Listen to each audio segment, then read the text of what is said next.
Hello friends, welcome to யாஸ் recipes. இன்றைக்கி நம்ம சேனலில் நல்லா நெய் மணக்க வெண்பொங்கலும் அதுக்கு தொட்டு சாப்பிட நல்லா கெட்டியான தேங்காய் சட்னியும் தான் எப்படி செய்யறதுன்னு பார்க்க போகிறோம். வாங்க அது எப்படி செய்யறதுன்னு பார்க்கலாம். இன்றைக்கி நான் 1 கப் அளவுக்கு பாசிப்பருப்பு எடுத்திருக்கேன். இப்போ இதை நல்லா ஒரு 2 நிமிஷம் ஹை ஃப்ளேமில் வறுத்து எடுத்துக்கலாம். நல்லா வாசனை வர அளவுக்கு வறுத்து எடுத்துக்கோங்க.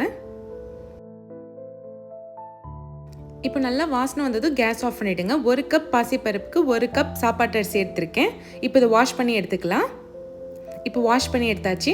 1 கப் பாசிப்பருப்புக்கு 1 கப் அரிசி எடுத்திருக்கேன். இப்போ இதுக்கு 6 கப் தண்ணி சேர்த்துக்கணும்.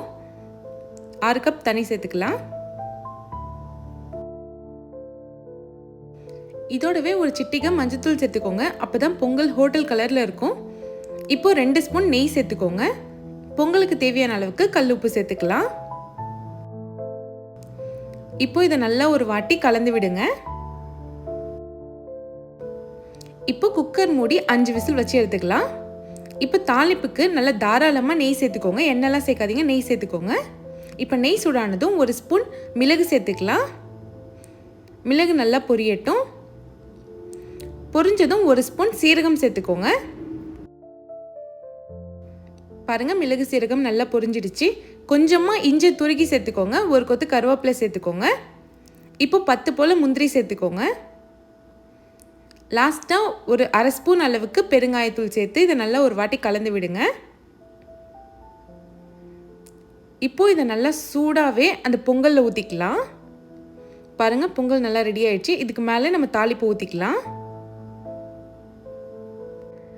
தாளிப்பு சேர்த்தோன்னே பொங்கலில் நல்ல வாசனையாக இருக்குது.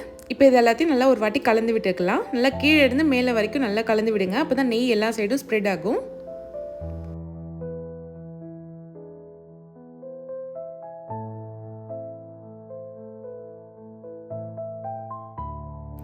நல்லா இந்த மாதிரி கலந்து விட்டுக்கலாம்.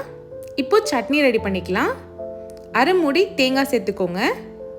இதோடவே 1/2 கப் பொட்டுக்கடலை சேர்த்துக்கோங்க. 2 துண்டு இஞ்சி சேர்த்துக்கலாம். 2 பல் பூண்டு சேர்த்துக்கோங்க. இந்த சட்னிக்கு மெயினே காஞ்ச மிளகா தான். உங்களுக்கு காரத்துக்கு ஏற்ப 2 காஞ்ச மிளகா சேர்த்துக்கோங்க. இப்போ கொஞ்சமாக உப்பு சேர்த்து லைட்டாக தண்ணி ஊற்றி நல்லா திக்காக அரைச்சி எடுத்துக்கோங்க. இந்த மாதிரி நல்லா கெட்டியாக இருக்கணும். இப்போ கடுகு கருவேப்பிலை போட்டு தாளித்து விட்டுக்கோங்க. பாருங்கள், நல்லா இந்த மாதிரி திக்கான கன்சிஸ்டன்சியில் இருக்கணும். அப்போ தான் பொங்கலுக்கு நல்லாயிருக்கும். இப்போ பொங்கலை நம்ம சர்வ் பண்ணிக்கலாம். பாருங்கள், எவ்வளோ சூப்பராக கேக் மாதிரி விழுதுன்னு. இந்த மாதிரி விழணும். அப்போ தான் பொங்கல் கரெக்டான கன்சிஸ்டன்சியில் இருக்குது. அவ்வளோதான், சூப்பரான வெண்பொங்கல் ரெடி ஆயிடுச்சு. இதுக்கு நம்ம திக்காக அரைச்ச அந்த தேங்காய் சட்னியோடு ஊற்றி சர்வ் பண்ணி சாப்பிட்டு பாருங்கள். டேஸ்ட் செம்ம சூப்பராக இருக்கும்.